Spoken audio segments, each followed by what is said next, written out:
Se você for sensível a sangue, morte, e se terror assim com gore não é pra você, não vá ver esse filme. Já fica essa dica aí, não veja. E estou de volta então com mais um Vale o Ticket, e o filme de hoje vem de uma franquia especial. Não é porque eu gosto, porque eu sou apaixonada, porque na verdade não é nada disso. Eu, inclusive, sou muito neutra com a franquia aí do Premonição.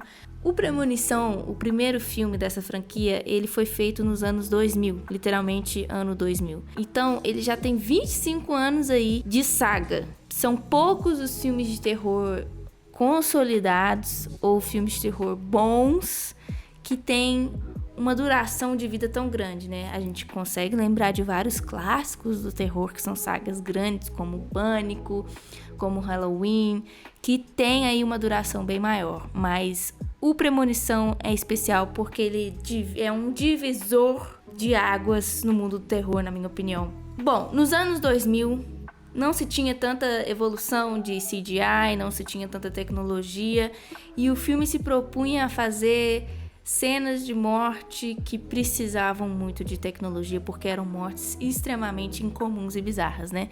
Pra quem não conhece essa franquia, tô dando esse contexto só para vocês entenderem melhor, mas é muito difícil que pessoas da minha idade, por exemplo, não conheçam a linha de filmes do Premonição. Mas basicamente é o quê? São filmes em que as pessoas literalmente têm premonições sobre a morte dela mesma e de outras pessoas, e ela quer evitar que essas mortes aconteçam. Fizeram 6 filmes para falar do mesmo tema? Sim. E os 6 filmes, cada um tem mortes diferentes e cenários diferentes. O filme de 2025 é dirigido pelo Zach Lipovsky e Adam Steen, que é uma loucura porque essa dupla de direção já tinha feito Kim Possible. Kim Possible era um desenho de uma ruiva que era uma espiã, uma coisa assim, e eles fizeram um filme de 2009, que acredito que seja um live action. Foi essa dupla de diretores. Então, quando você pensa nessa linha de direção, será que o Premonição 6 ficou realmente bom? Ou será que prestou? Porque tanto o Zack quanto o Adam, eles não são extremamente reconhecidos. No geral, assim, de direção, eles não têm tantos filmes na carreira. Eu acho que o Adam sim tem mais do que o próprio Zack. Vamos entrar nos detalhes desse filme. Primeiro, sempre agradecer o convite aqui da assessoria de imprensa, que nos honrou com esse convite mais uma vez, principalmente porque quando é terror, eu amo, eu vou ver todos, independente se ele é trash, se ele é bom, se ele é ruim, eu adoro ver um terror para poder julgar. Mas o que mais me chama atenção é quando os filmes são em IMAX. Eu já falei aqui algumas vezes sobre minha opinião de filmes que parecem não ter necessidade nenhuma de ter sido feito em IMAX, e já fiz críticas escritas sobre isso aqui para o Cabana, como foi o exemplo do filme de ação que nós vimos esse ano, que não gastem seu tempo e dinheiro vendo em IMAX. Porque o que acontece? No Brasil, né, no cinema brasileiro no geral, é muito difícil você ter acesso a uma sala IMAX pelo preço, né? É questão financeira, realmente é muito caro. Então, o filme ele tem que ter um motivo muito bom para fazer você sair da sua casa e pagar um ingresso muito mais caro.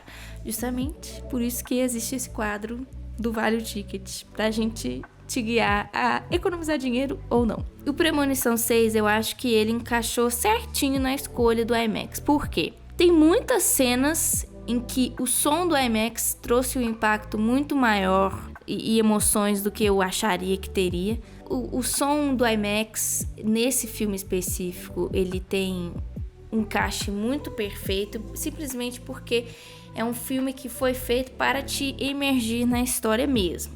Ao contrário dos outros filmes Premonição, eu acho que ele começa já de uma forma muito melhor, porque a ação das mortes, a tensão, porque eu literalmente assisti o filme nos começos, assim, nos primeiros 15 minutos eu já estava sentada na ponta da minha cadeira assistindo o filme, porque você sabe o que vai acontecer. Premonição nunca traz mortes que não são óbvias, mas o que é a grande sacada dessa franquia? Você ter uma fagulha de esperança que aquela morte vai ser evitada e ver o desdobramento de como isso vai acontecer, porque você sabe qual é o destino final, né? Tanto que o nome dos filmes em inglês é Final Destination, que é destino final. Você sabe que aquilo é certo. Existe uma fagulha dessa esperança e existe a forma como é construída até chegar na visão da premonição daquela morte. Então, o filme já começa com um impacto visual muito forte, o que o IMAX também ajuda, porque a tela é aquela tela imensa. Mas se a gente for tirar todas essas questões do IMAX, você indicaria ver no cinema o Premonição 6 numa sala comum? Se você for fã da franquia, não vejo por que não ir. Porque de todos da franquia, esse deve ser o segundo melhor, na minha opinião. Principalmente pela tecnologia atual. O CGI tá muito melhor, os efeitos práticos, a maquiagem, tudo muito melhor do que os filmes da franquia passada. Aí eu quero trazer um ponto que pode ser um spoiler da parte narrativa. Se você nunca assistiu nenhum outro filme de premonição, você consegue ir ver esse filme sem precisar assistir qualquer outro. Isso é um fato, porque o filme ele consegue ser um filme standalone, que é sozinho, quanto consegue fazer parte da franquia. E o que mais me chamou a atenção e que eu achei uma cereja do bolo assim, é que o Premonição 6, para quem já assistiu os outros filmes, mesmo que já faz muito tempo, reveja os outros filmes se você quiser ter essa conexão da história e esse fecho, porque ele consegue reunir todos os filmes. Eu achava que isso não ia ser possível, mas ele traz uma explicação do porquê todos os filmes aconteceram. É como se esses 25 anos que se passaram tivesse um motivo real de todas aquelas mortes. Então, assim, o nome do filme é Bloodlines, né, que é Laços de Sangue, só que ele vai além. Pra mim, o filme foi perfeito nessa questão de amarrar tudo. Ele fecha a franquia. Se ele deixa a porta aberta pra uma outra versão, né, um 7...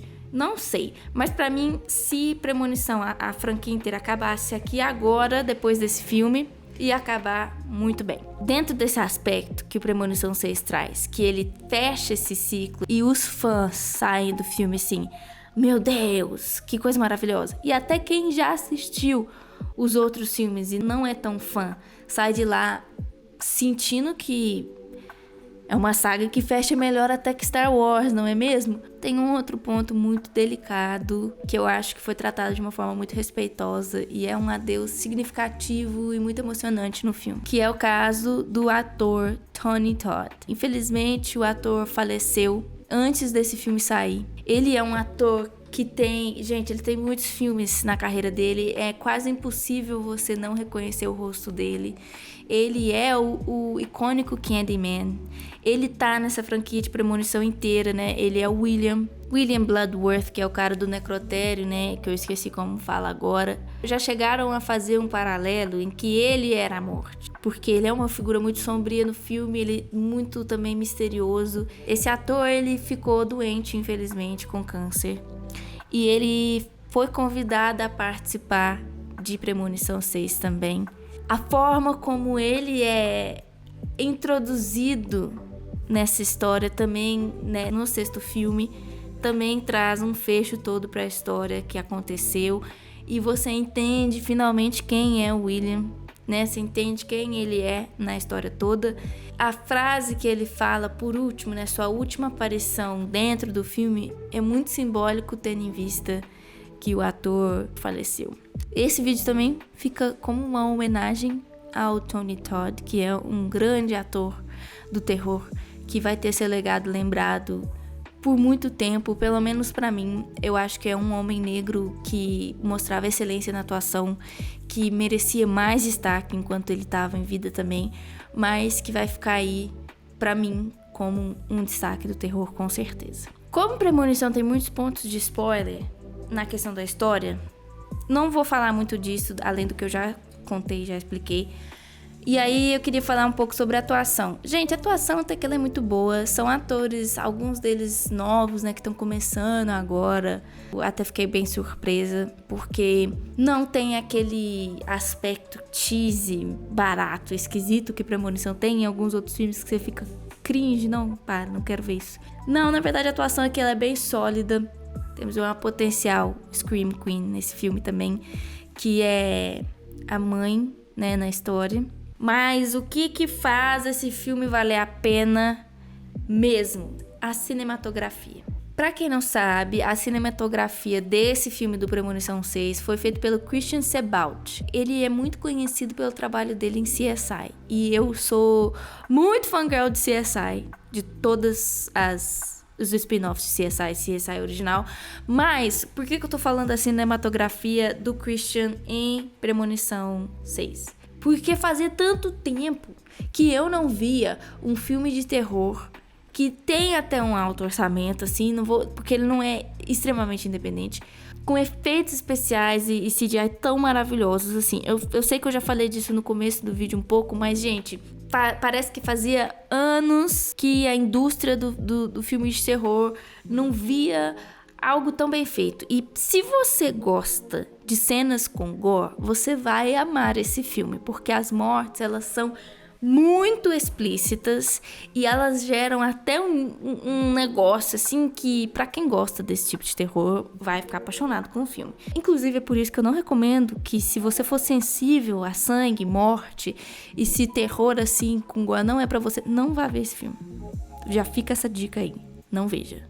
Porque tem cenas lá que você vai sonhar com isso se você for sensível. Efeitos incríveis e é uma direção de acontecimentos incríveis. Eu saí de lá arrepiada e sim, talvez eu esteja com vergonha de falar isso, porque é Premonição, a gente sabe como que é uma franquia assim, julgada já por todas as suas mortes toscas e efeitos toscos. Mas, gente, o Premonição 6 veio e salvou essa franquia inteira. Pronto, falei. Então eu vou resumir aqui o meu veredito para esse vídeo não ficar maior do que ele precisa. Eu tava muito ansiosa para ver o filme justamente pelos efeitos visuais e pela história, não tanto, porque eu não tava esperando nada. E olha, eu saí de lá assim, cinema, porque me surpreendeu mesmo positivamente. Pra mim, esse ano, até então, dos filmes de terror que eu vi, confesso que ele está assim no top 5 ali. Vamos ver até o final do ano o que aparece. Tem alguns de terror que eu estou aguardando com muita ansiedade. Esse não era um que eu tava botando muita fé e eu achei ele incrível, maravilhoso, estonteante. Uau! Gente, vejam, se você é fã de filmes de terror, eu tinha comentado que pra ver em sala de cinema comum, você deveria ir, mas esqueça tudo que você sabe da franquia e pense como se esse fosse um filme novo, que só tem uma ligação. Não é bem isso que é, né? Ele tem uma ligação muito forte com os outros filmes da franquia, mas eu tô falando pra você chegar nessa conclusão se você quer gastar dinheiro pra ver ou não. Porque pra mim, eu já vi o filme em IMAX. Eu estou cogitando seriamente em arrastar o meu marido pra ver, só pra eu poder mostrar pra ele o que eu vi. Esse filme, com certeza, vale o ticket. Eu nem acredito que eu tô falando isso mais uma vez nesse canal, porque a gente vinha vindo de uma onda de filmes que não valia o ticket, né? Mas aprovado. E é isso. Me conta aí embaixo o que vocês acham da franquia, se vocês são fãs ou não, se vocês estão esperando por esse filme, ou se você já ouviu alguma crítica do filme, falar qualquer coisa, quais são as expectativas. Então não se esqueça de também curtir, se inscrever, ativar o sininho para não perder nenhuma notificação do nosso canal e também acompanhar o Cabana do Leitor, nosso site mesmo, onde a gente posta críticas completas de todas as nuances do entretenimento, seja filme, música, mangá, anime, tem de tudo lá. E é isso, pessoal. Obrigada por nos acompanhar até aqui e até a próxima.